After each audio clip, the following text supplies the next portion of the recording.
really is 3D. Oh, hey City Kids, Mr. Josh here. And I just got these new cool 3D glasses and I think you guys should try them on. Here, tell me, does it work? Does it look 3D to you guys? I mean, I don't know if it really works that way. I think you have to have like some more technology and some more different stuff to make it actually 3D, but 3D glasses are pretty cool. This week, we're talking about faith. Faith is trusting in what you can't see because of what you can see. It's kind of like the wind. You can't see the wind, but you can see what the wind is doing. Like maybe you're outside and you can see the tree branches moving because the wind is blowing it. Or maybe you've been outside before on a really windy day and you can feel the wind hitting your face. Faith works the same way. We can't see God, but we can see the things He's done. We can see the things He's created. We've seen Him work throughout all of history, and we can even see Him work in our lives today. Let's take a look at a true story and see how God moved in a guy's life named Saul. The Bible. It's 66 books of history, stories, letters, and poetry that fit together to form God's one big story. The epic adventure of how He created us and loves us so much that He made a way to rescue us. As we travel through the Bible, from Genesis to Revelation, we discover people who met God and found their lives changed forever. Now for an amazing story, inspired by the book of Acts, chapter 9, verses 1 through 9. If anyone was set up for the good life, it was Saul of Tarsus. Greetings. Though Saul's family was Jewish, he was also born a Roman citizen. Throughout his life, he was known by two different names. You may call me Saul or Paul. As a young man, Saul was sent to Jerusalem to study with the famous Rabbi Gamaliel. Let's see. You have achieved 100% in classical literature, 111% in philosophy, and in ethics, 99%. I vow to do better. Saul became a Pharisee like his father before him. He carefully studied God's law and prayed 3 times a day. Dear God, help me follow your laws 100% perfectly. Like the other religious leaders in Jerusalem, though, Saul was caught off guard by the events that surrounded the life and death of Jesus. Good riddance. Now that fool can't try to overturn God's laws anymore. Haven't you heard? Jesus' follower says he's returned to life. They've seen Jesus? They've seen Jesus.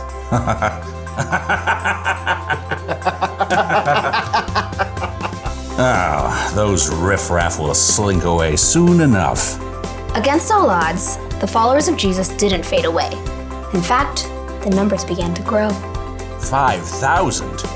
You're telling me that 5,000 people are following the way of a dead man? Well, technically, they think he's alive. Not helping. The religious leaders in Jerusalem did everything they could to squash the new movement. They even arrested a leader among the Jesus followers named Stephen. After telling lies about him, they dragged him outside the city. This man is a disgrace. Saul stood by and held the coats of the men who picked up stones and threw them at Stephen until they killed him.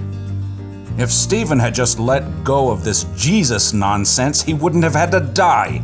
It's terrible. I heard people are following the way of Jesus in other cities too. What? Inconceivable. Saul quickly became known for hunting down people who believed in Jesus. When he discovered that some Jews in Damascus were following Jesus, he went straight to the high priest.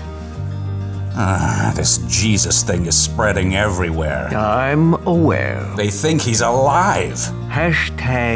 #yup. Someone should do something. I hope you have something constructive to say. Give me letters to the synagogues in Damascus so I can arrest all the believers and bring them back here. Now you're talking. Saul set off for Damascus with the blessing of the high priest. He traveled with a group of men to arrest the believers they found. After days on the road, they neared the city. There it is. We'll make it by lunch. No, we must take time to pray. As he did 3 times every day, Saul stopped and turned to Jerusalem to pray, certain God was on his side. Dear Lord, help me to catch every single one of those despicable despicable Jesus people. Suddenly, a light more brilliant than the midday sun blazed down around Saul. He staggered, fell to the ground, squeezing his eyes shut against the glare. Saul, Saul, why are you opposing me? Saul gasped. It felt as though the whole earth shifted beneath him. Who are you, Lord? I am Jesus.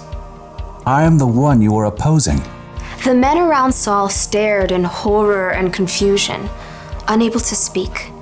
They could see no one, but heard a sound, perhaps like a roar of thunder. Now get up and go into the city. There you will be told what you must do. Saul reeled. He struggled to his feet and finally opened his eyes. He saw nothing, only darkness. What's happened? You tell us. We saw the light, and you fell, and this sound, and then you said... I can't see. What? I can't see. I've been blinded. That's not good. Here, take my hand. Saul grasped the man's hand and shuffled a few steps forward.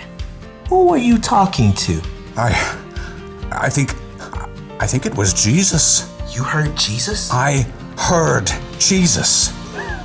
Saul's companions led him into Damascus, where he stayed at the home of a man named Judas on Straight Street. Want something to eat? I'm not hungry. Or water? Not thirsty. For 3 days, Saul wrestled with himself and God. He'd come face to face with the very man he knew was dead, but discovered that Jesus was very much alive. Now blind, Saul was forced to see everything in a brand new light. Everything Saul thought he knew changed that day when he was blinded by that light, and his life was changed forever because of that. And God may not show himself today in a blinding light, but we can still see him working and him moving in our lives. Let's check out today's bottom line. Knowing Jesus changes the way you see everything. Sometimes God speaks to us through things we experience. Maybe you've been in nature before and you just thought, wow, this is so beautiful and God made all of this. Or maybe you've been listening to a song that talks about how much God loves you and it's made you experience him in a different way. And sometimes we experience God when we go through things that might be difficult and things that might be hard. And you just remember that God is with you and that he loves you even though these things are happening.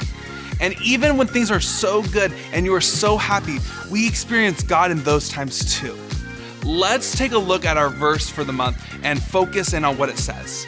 Faith is being sure of what we hope for. It is being sure of what we do not see. Hebrews 11:1. NERV, the New International Reader's Version.